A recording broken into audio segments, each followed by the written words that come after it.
Welcome to RGES Algebra 1. This is Lesson 9B, Part 2. We're going on to Section 5.4 in your book, Factoring Quadratic Trinomials. Now recall what we were doing just a minute ago. We were going finding the product of binomials like this. And we said, okay, through FOIL or mentally, we're going to figure out this is x squared plus 3x plus 5x is plus 8x, and multiplying the last two terms plus 15. Now today what we're going to do, or in this lesson, what we're going to do is we're going to go from there back to there. We're going to convert this trinomial here on the right-hand side back to its factors. How do I do that? Well, the key to doing that is to ask myself the question, what times what equals x squared? So we would put those in the first place. And now we're asking, what two numbers multiplied together give me 15? That would be their product. And their sum, just like we added them together here and here when we were going in this direction, their sum would be 8. Well, 1 times 15 multiplies together to give me 15, but the sum is not 8. 2 does not go in evenly to 15, but 3 times 5 does give me 15 as the product, and the sum is 8. So I would have my 3 and my 5 here. In either order, I could have just as easily written it this way. And then I would add those, right?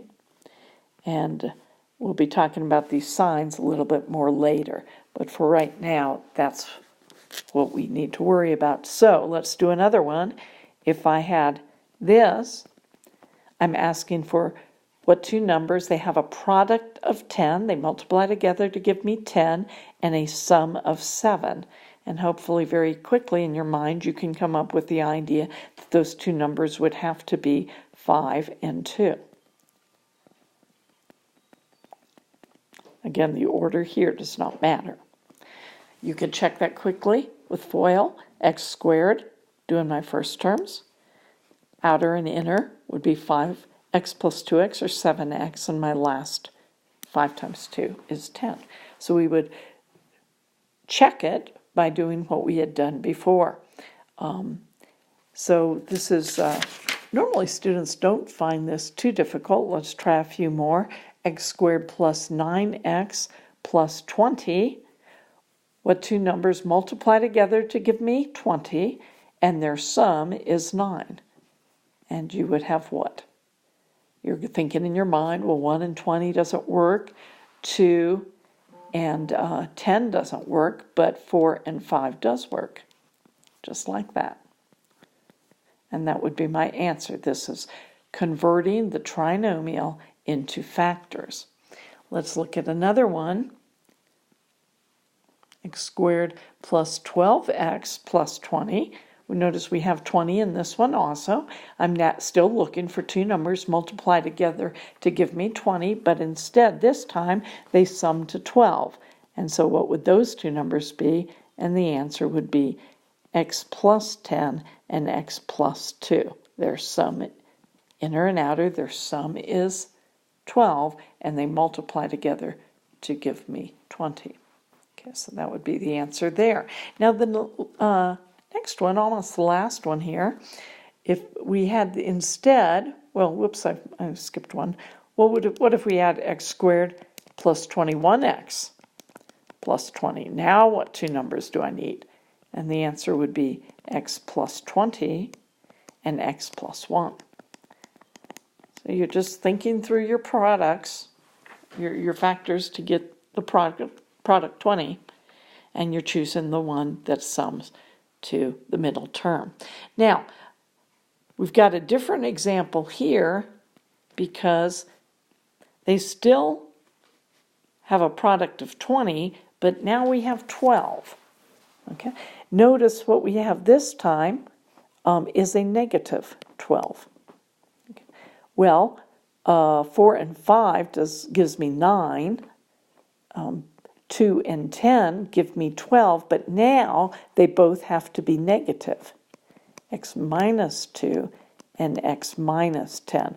Prove it to yourself by FOIL. X squared minus 2 minus 10 gives me a minus 12, x for my middle term, and a negative times a negative will give me positive. 2 times 10, it gives me 20. So this is the same as the one we did before over, that one here. This is the same as this one, except for the sign. And notice what changes here in the answer. Rather than x plus 10 and x plus 2, I have x minus 10 and x times x minus 2. There's one last one I'd like to show you here, and that is if I have x squared plus 15x plus 20.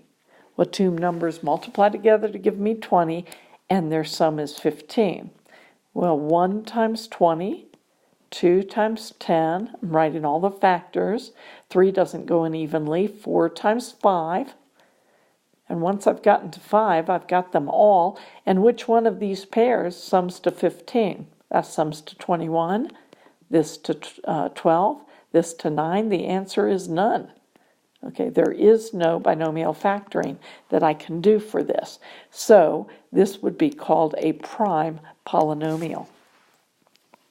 And that would be my answer. So I think it would be good for you to go ahead and open to page 181 and do the oral practice by yourself, just flipping right through those, paying attention to the signs. For the instance, they're giving you in the two examples at the beginning.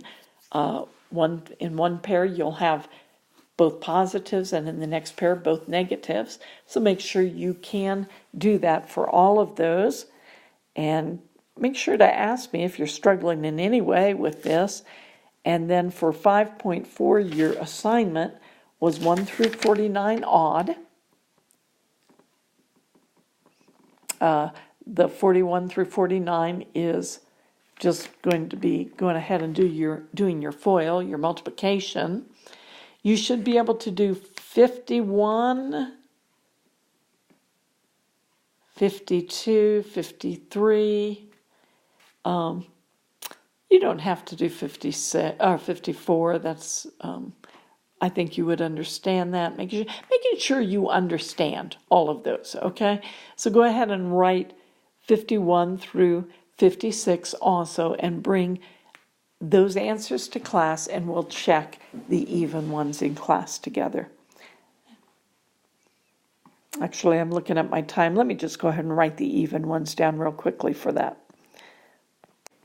So it's 56 that I care about. After you've tried to work it on your own, I'll listen to my explanation here before you're finished. It says, let x be the number of minutes. Mally Factor has been working algebra problems, so x equals the number of minutes. We always want to label things. That's probably the best thing you can do to ease your pain or difficulty with word problems. Her tutor, Val Ewing, joins her when Mally has been working for 20 minutes. He charges 30 cents per minute for tutoring services. Write an expression in terms of x for the number of dollars. So the dollars charged will be 30 cents per minute.